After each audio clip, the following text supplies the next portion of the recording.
Vous êtes à l'écoute de l'ORTM, merci de nous rejoindre. Il est 7h à Bambara Maoudi dans la région de Tombouctou.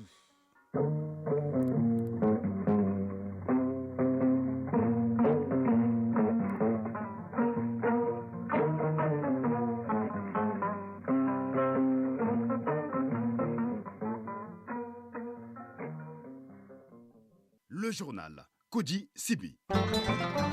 Mesdames, Messieurs, bonjour. Les capacités des FAMA renforcées dans leur lutte quotidienne contre le terrorisme. L'armée de l'air vient d'être dotée de nouveaux avions de chasse et de drones de surveillance. Ces équipements ont été remis hier par le président de la transition, le colonel Assimi Goïta. On parlera de coopération bilatérale dans cette édition avec 5 nouveaux ambassadeurs accrédités dans notre pays. Ils viennent notamment des États-Unis, du Royaume-Uni, de la Tanzanie, du Portugal et d'Australie.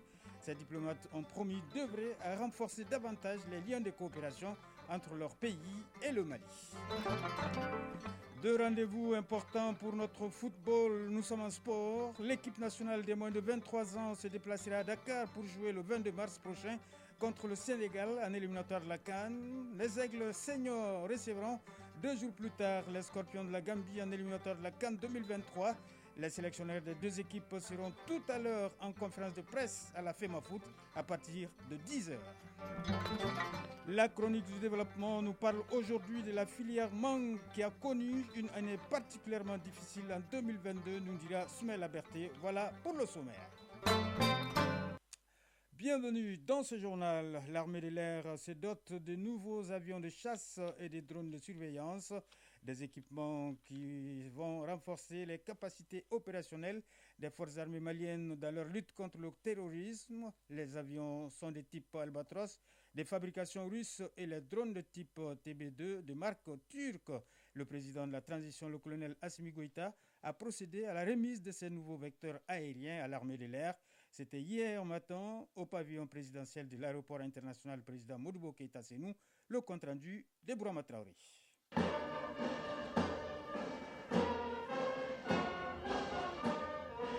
Quand une cause est juste, il n'y a pas de raison qu'on y renonce. De nouveaux avions de chasse et des drones de surveillance pour l'armée de l'air, un énième geste du chef suprême des armées pour un seul objectif, avoir raison des forces du mal.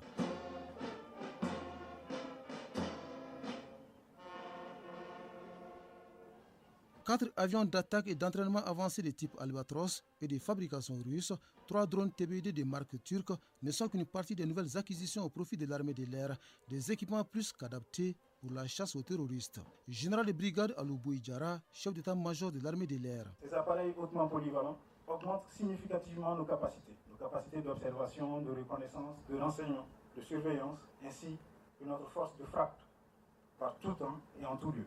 J'en viens donc naturellement au deuxième facteur de notre efficacité face aux terroristes, qui est la capacité de frappe et d'intervention rapide, domaine dans lequel les TB2 représentent une parfaite combinaison tout en un, capable simultanément de collecter le renseignement, aussi d'intervenir pour détruire toute cible détectée, identifiée et validée par le commandement interarmé.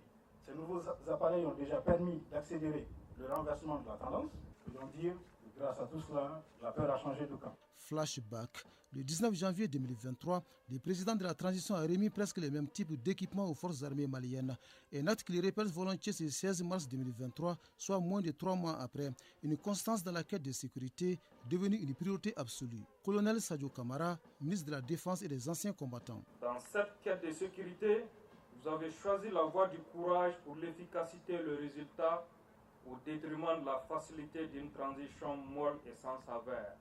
Malgré votre ouverture et votre goût pour le dialogue et la concertation, vous n'avez jamais voulu vous laisser enfermer dans un carcan politique stérile, privilégiant toujours l'option pragmatique pour sortir notre pays de cette parenthèse dramatique.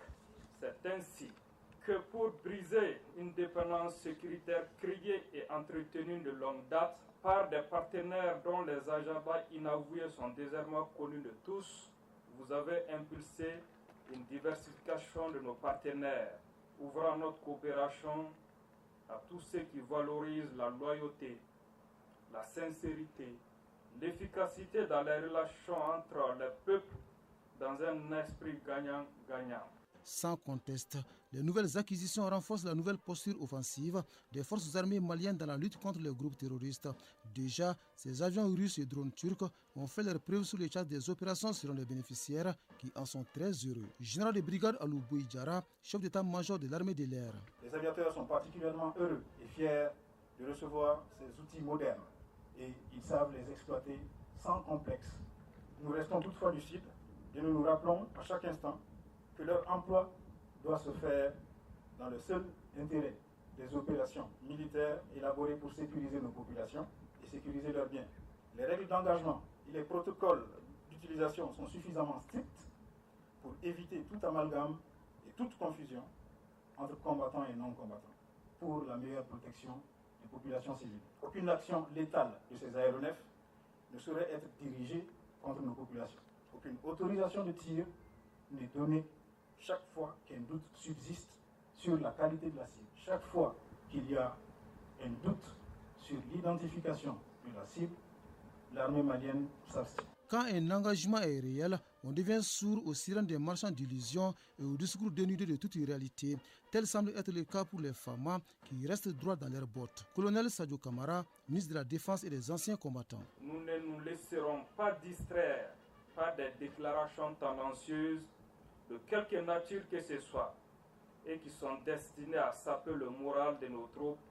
Je lance simultanément un avertissement aux récalcitrants qui pensent que les profondeurs des grottes et le couvert des forêts leur offrent encore un quelconque répit ou qui veulent jouer la montre, comptant sur un éventuel épuisement de la volonté du peuple.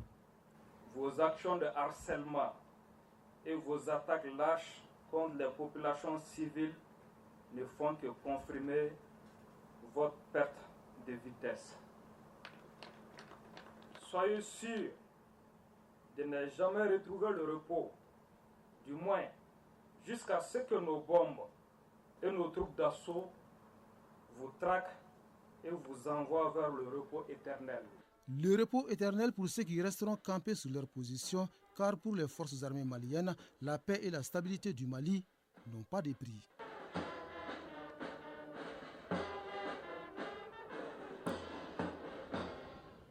Allez, nos femmes, les forces du mal seront vaincues, Inch'Allah.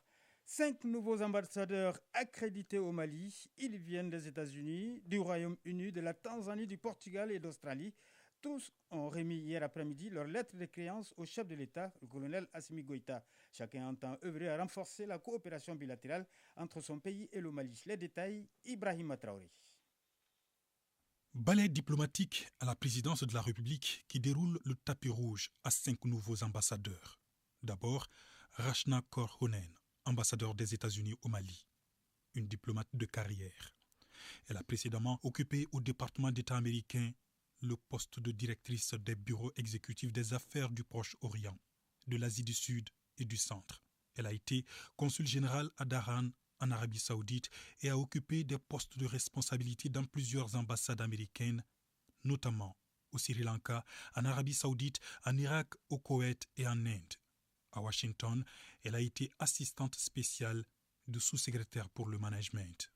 L'ambassadeur du Royaume-Uni, de Grande-Bretagne et d'Irlande du Nord au Mali s'appelle Catherine Ransom. Elle vient du Bureau des Affaires étrangères, du Commonwealth et du Développement où elle a dirigé plusieurs services, notamment le département des politiques multilatérales et la direction conflits, stabilisation et médiation. À Gaborone, au Botswana, elle a été haut-commissaire britannique et représentante spéciale du Royaume-Uni auprès de la communauté de développement de l'Afrique australe. Dans les représentations diplomatiques de son pays, Cathy Ransom a été aussi chef de mission adjoint au bureau britannique pour la Somalie et responsable politique à Antananarivo, à Madagascar, chef de l'équipe militaire et politique à Kaboul, en Afghanistan. À Madrid, en Espagne, elle a occupé le poste de premier secrétaire.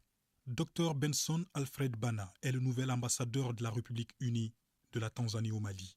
Il est professeur d'université. Il a été haut-commissaire de son pays au Nigeria. En Tanzanie, il a présidé le stratégique conseil d'administration de l'Institut de gestion financière.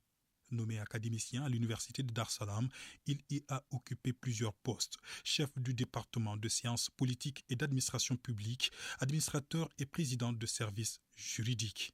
Dr Bana a été aussi consultant expert pour des organismes internationaux comme la Banque mondiale, la SADC, l'EAC, Communauté de l'Afrique de l'Est. Il est auteur d'une 60aine de publications, notamment dans le domaine de la réforme du secteur public en Tanzanie. Le nouvel ambassadeur du Portugal au Mali s'appelle Luis de Albuquerque Veloso. C'est un avocat avec une riche carrière diplomatique. Il était jusque-là ambassadeur de son pays à Alger. Dans les missions diplomatiques, il a été chargé d'affaires à l'ambassade près le Saint-Siège et l'Ordre de Malte à Rome. Consul général à Caracas, substitut du chef de mission à Budapest ou encore premier secrétaire à la représentation permanente auprès de l'UNESCO à Paris. Ce détenteur d'une maîtrise en droit a rejoint le ministère portugais des Affaires étrangères en 1990 en qualité de troisième secrétaire d'ambassade. Berenice Owen Jones représente désormais l'Australie au Mali avec résidence à Accra. Titulaire d'une licence en économie et d'un diplôme du droit international, elle a été ambassadeur d'Australie au Maroc. Dans son pays, elle a été directrice de l'Académie diplomatique. Elle a aussi dirigé la direction de la sécurité diplomatique. Autre poste occupé, toujours aux affaires étrangères, elle fut directrice adjointe, section Taïwan, puis section politique des États-Unis. Elle fut aussi première secrétaire à l'ambassade d'Australie à Paris. Tous ces diplomates, désormais accrédités au Mali, partagent la même mission, celle de renforcer la coopération entre leurs pays respectifs et le Mali. Et le président de la transition, en souhaitant la bienvenue à chacun d'eux, leur a transmis ses félicitations ainsi que ses chaleureuses salutations à tous ses homologues. Grande mobilisation à Mopti, où le Premier ministre Dr Choguel Kokalamaïga est arrivé hier après-midi. Il a été accueilli par le gouverneur de la région, une foule nombreuse. Le chef du gouvernement a rendu une visite au chef de village de Mopti et au grand imam de la ville avant de procéder à l'inauguration du centre culturel Soribamba, rénové à coût de 100 millions de francs CFA par le conseil régional de Mopti sous le financement de l'ANICT. Le centre culturel Soribamba a une capacité de 1200 places. Les ministres de la décentralisation et de la protection civile lancent le comité de réflexion sur les modalités de remise de la carte nationale d'identité biométrique sécurisée. C'était hier après-midi. Objectif, mutualiser les ressources pour finaliser les opérations de mise à jour et de retrait des cartes NINA qui se poursuivent à travers le pays. Occasion pour une de nos équipes d'aller constater le déroulement au niveau des différents sites prévus en la matière, c'est-à-dire les commissariats de police et les brigades territoriales de la gendarmerie. Nyanya Aliou Traoré. Comment ça se passe ici? Camp 1, les locaux de la brigade de recherche Rive Gauche. Les maréchals de logis Fatoumata Diallo et Laganila Keita sont à l'œuvre. Comme le chef a si bien dit, on est en train de faire les mises en jour. Depuis 7h30 du matin, elles tapent énergiquement sur leur petite tablette des données importantes de leur interlocuteur.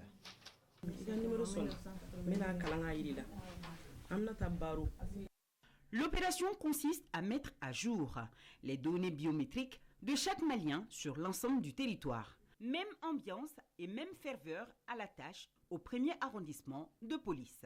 Un autre lieu de mise à jour des fiches d'identification biométrique. À notre passage, le major Abdul Karim Sidibé avait dépassé la 50aine de personnes. Bon, on est à notre 102e personne depuis ce matin. Je suis là depuis 6h du matin, mais c'est pour la bonne cause.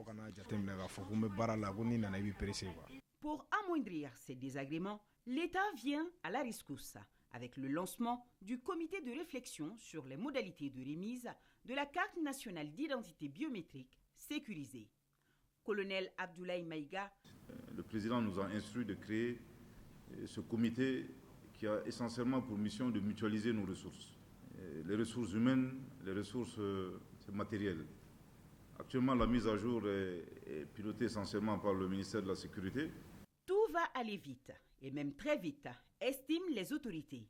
L'autre paire de manches à gagner maintenant, c'est la question des retraits et le ministre Maïga de préciser qu'il se fera de façon biométrique. C'est-à-dire que quelqu'un d'autre ne peut pas retirer la carte nationale d'identité biométrique d'une personne à sa place. C'est pour des raisons de sécurité. Bien entendu, in fine, ceci nous permettra de réduire de manière très importante la fraude électorale. L'objectif que nous recherchons, c'est de nous appuyer sur toutes les ressources de l'État.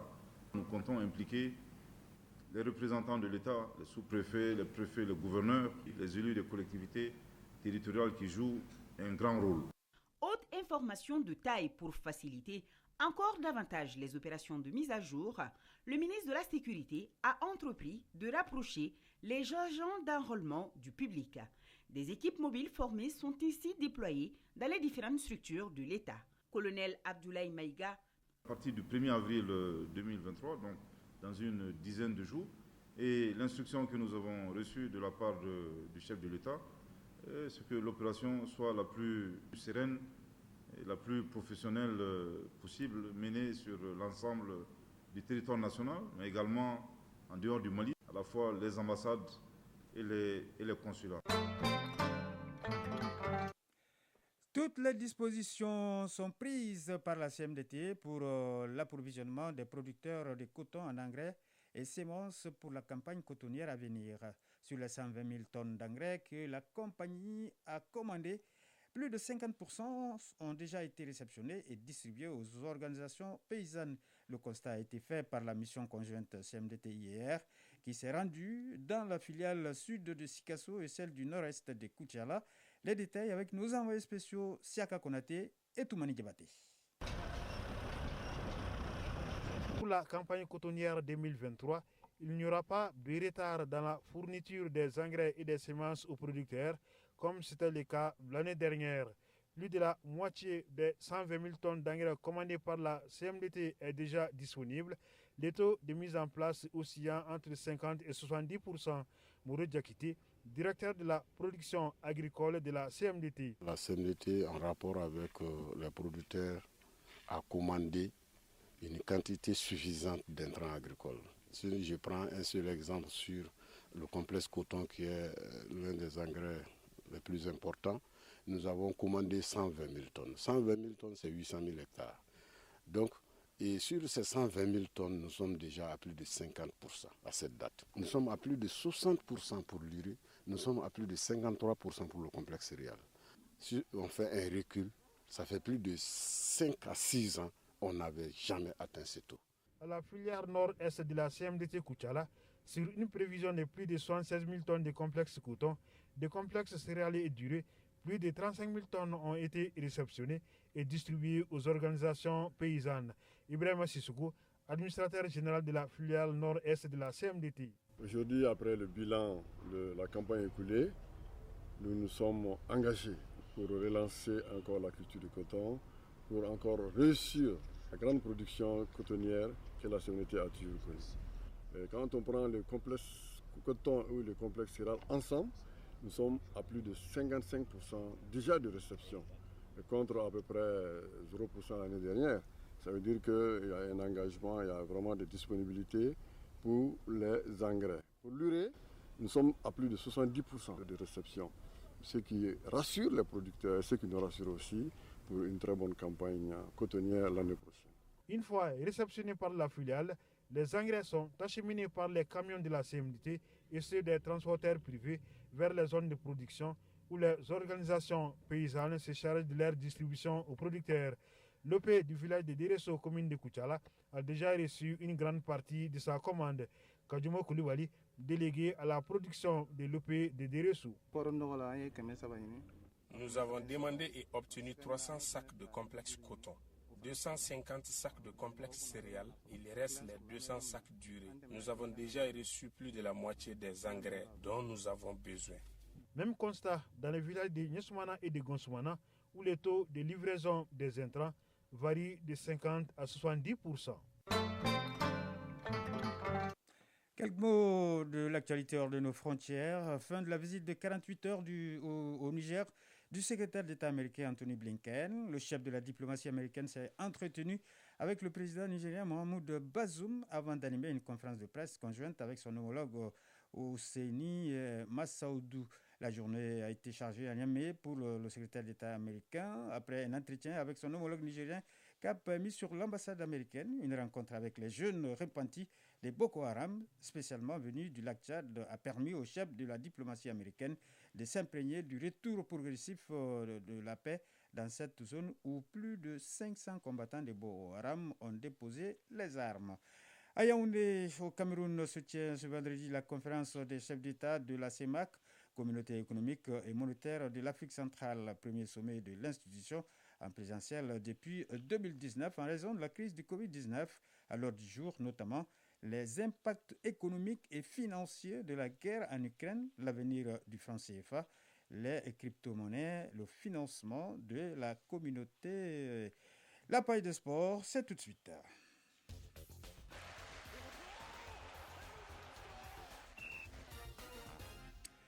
Basketball, Ligue africaine de basketball, conférence du Sahara à Dakar. Le stade malien de Bamako, notre représentant tentera de remporter sa deuxième victoire ce vendredi face aux Sénégalais de l'AS Douane. Football, la huitième de finale de la Coupe du Mali ont démarré hier et se poursuivent aujourd'hui. Parlons des Aigles du Mali. Le sélectionneur Eric Chakouchel publiera ce vendredi sa liste pour les 3e et 4e journées des éliminatoires de la CAN 2023. Ce sera au siège de la FEMAFOOT à partir de 10h. Le résumé de l'actualité sportive est signé Isaac Tienou. À quelques jours de la reprise des éliminatoires de la CAN 2023, les sélectionneurs s'activent pour rendre public leur liste de joueurs retenus pour les 2 prochaines journées. Du côté des Aigles du Mali, le sélectionneur Eric Sekouchel a pris rendez-vous avec la presse vendredi pour l'application de sa liste. Ce serait au siège de la Fédération malienne de football à partir de 10h. Le Mali sera face à la Gambie pour une double confrontation.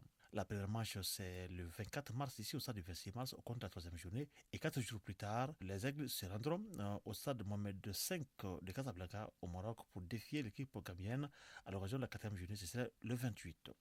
Pour rappel, le Mali est premier de son groupe avec 6 points après 2 journées disputées. Il est suivi du Congo 3 points et de la Gambie 3 points également. Le Soudan du Sud ferme la marche avec 0 points. Restons en football pour dire que les 8e de finale de la Coupe du Mali se poursuivent cet après-midi. À Koulikoro, le Sabrina de Bamako va en découdre avec le centre d'administration sportif de Sévaré-Casse. À Bouni, l'ISFAS affrontera Afrique Football Elite. Ces 8e de finale prendront fin demain avec 3 rencontres. À Koulikoro, le Djoliba recevra l'US Guinée. À Bougouni, les 11 cateurs en découdront avec AS Alanson et Kouchala. À Barouli, l'AS Bakardian sera l'hôte de Kouira Al-Hawa. Et à Mopti, le centre malien-belge accueillera Black Star de Badrabougou. Le match devant opposer l'ASL de Bamako et le club olympique de Bamako a été reporté à une date ultérieure en raison de la participation de l'ASL de Bamako en Coupe de la CAF. Une seule rencontre a été jouée au compte de 7 8e de finale. Binga FC a dominé l'US Kita par 5 buts à 2. Pour ce qui est du championnat national de football féminin, la 10e journée est à l'honneur à partir de ce vendredi. Sur le terrain de la Céréale, la Céréale recevra l'Esperdion. Demain, sur le terrain 1 de la Céréale, Centre IFC aura affaire à l'AS Momo. Et sur le terrain numéro 2 de la Céréale, l'AS Police jouera contre Tigres de Caille.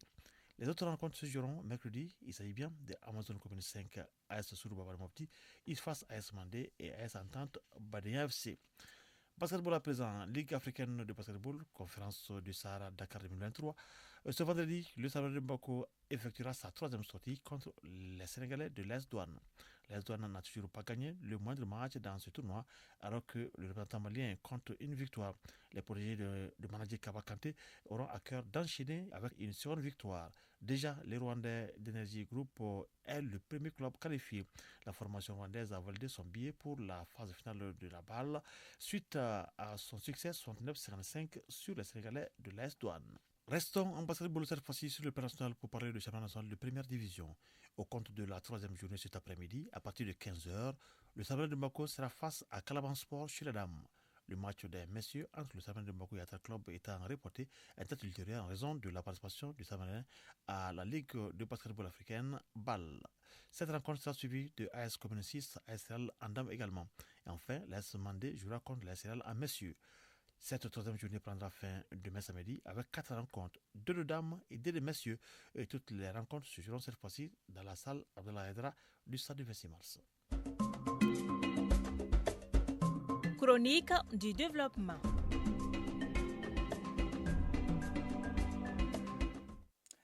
La chronique du développement du jour s'intéresse à la campagne de production et de commercialisation de la mangue en cours dans notre pays. La filière mangue, c'est un chiffre d'affaires de près de 8 milliards de francs CFA par an. 2022 a été particulièrement difficile pour cette filière. Aussi, cette année 2023, le prix de la mangue consommée localement a augmenté. Quelles en sont les raisons? Éléments de réponse dans ce numéro, une réalisation de Soumaïla Berté et Marc Dambélé. La campagne de production et de commercialisation de la mangue au compte de 2023 est en cours au Mali. Une revue de l'état des lieux fait ressortir une campagne prometteuse. Sauf cas de force majeure, cette dynamique devra se maintenir, rassure Mokhtar Fofana, le président de l'interprofession de la filière mangue. La production pratiquement a commencé et la phase de commercialisation et transformation va démarrer dans quelques jours. Nous avons constaté cette année quand même que la floraison a été bonne, la nuaison également. Et nous observons toujours, sauf en cas de force majeure, de vent ou de pluie inattendues, nous espérons quand même faire une bonne campagne. Malgré certaines difficultés, mais nous nous préparons pour mieux entamer cette activité-là. Malgré un contexte national et international particulièrement difficile en 2022, l'interprofession de la filière mangue a mis sur le marché international des centaines de milliers de tonnes de mangue. Son chiffre d'affaires est estimé à près de 8 milliards de francs CFA avec à la clé des investissements dans le domaine de la transformation qui comptent une vingtaine d'unités. 2022, les chiffres qu'on a, nous avons à peu près 50 000 tonnes de mangue commercialisées avec 177 tonnes de mangue séchées. Comparant les chiffres à 2021, je pense qu'il y a une nette progression malgré l'embargo. 2022, nous avancions les 8 milliards de mangue déjà en chiffre d'affaires. Toute dépense est comprise, quoi. Au Mali, il y a beaucoup d'unités de transformation de mangue. D'abord, quand je prends les mangues séchées, il y a pratiquement une vingtaine d'unités de mangues séchées. Et au niveau des entreprises qui font des purées, des confitures et autres, je pense que nous avons 3 à 4, jusqu'à 5 entreprises, dont 2 grosses unités qui sont installées, une à Yamfouila et une à Selengue. Les statistiques de la campagne de 2022 n'intègrent pas la production consommée localement.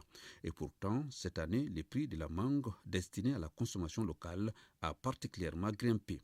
Le président de l'interprofession de la filière mangue, Mokhtar Fofana, nous donne des explications. L'explication, c'est qu'il y a une promotion, il y a les mangues s'exportent. La mangue aujourd'hui se transforme. La mangue aujourd'hui est consommée. Il y a l'augmentation aussi de la demande.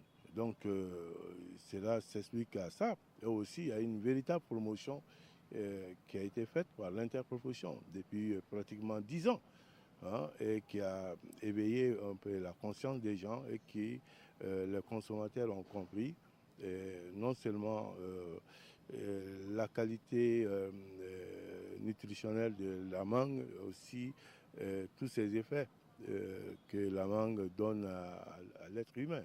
Et nous allons travailler quand même dans l'avenir pour non seulement stabiliser les prix et aussi garantir une demande quand même forte.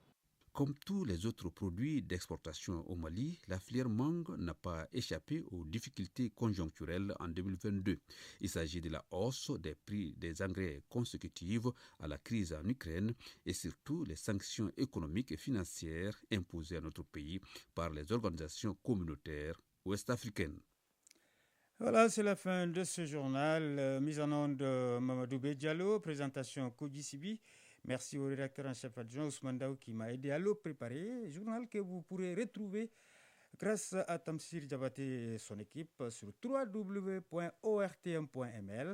Juste derrière, vous retrouverez Djeneba Doumbia pour la page météo et après les avis et communiqués avec Doudou Tembeli. Nous vous souhaitons de passer une excellente journée de vendredi en compagnie de nos programmes. Merci.